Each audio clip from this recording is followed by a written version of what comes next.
आगाह कयूं खे अहम ख़बर है। कोयटा में मारवाड़ में कोयले की खाण अंदर कम कंदड़ 4 पोरियत अणॼातल हथियारबंदनि जी फायरिंग में मारिजी विया आहिनि। वाक़िया अपडेट कंदालू। ब्रेकिंग न्यूज़ है। कोयटा के मारवाड़ में कोयले की खाण अंदर कम कंदड़ 4 पोरियत अणॼातल हथियारबंदनि की फायरिंग में मारिजी विया आहिनि। मक़तूलनि जा लाश कोयटा अस्पताल मुंतकिल कया विया आहिनि, जॾहिं वाक़िए की वधीक जांच हलंदड़ आहे, ये चवण आहे पुलिस जो। अवांखे अपडेट कंदालू। ब्रेकिंग न्यूज़ है। कोयटा में मारवाड़ इलाके में कोयले की खाण अंदर कम कंदड़ 4 पोरियत अणॼातल हथियारबंदनि की फायरिंग में मारिजी विया आहिनि। मक़तूलनि जा लाश कोयटा अस्पताल मुंतकिल कया विया आहिनि। पुलिस जो चवण आहे त वाक़िए की वधीक जांच हलंदड़ आहे।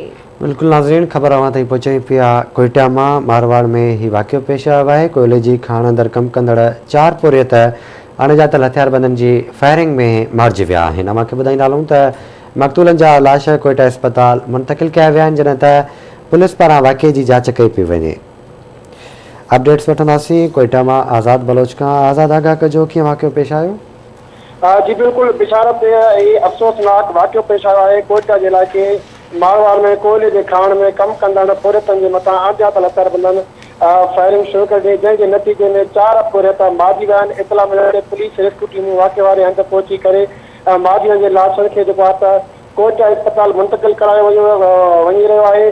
जेको आहे त पुलिस राब्तो करण ते ॿुधायो आहे त वाक़िए जी असां जांच करे रहिया आहियूं। जेको आहे त हथियारबंद वाक़िए खां फरार थी विया आहिनि ऐं लाशनि जी जेको आहे त सुञाणप कई पई वञे। जी महिरबानी अवां जी आगाह करण लाइ।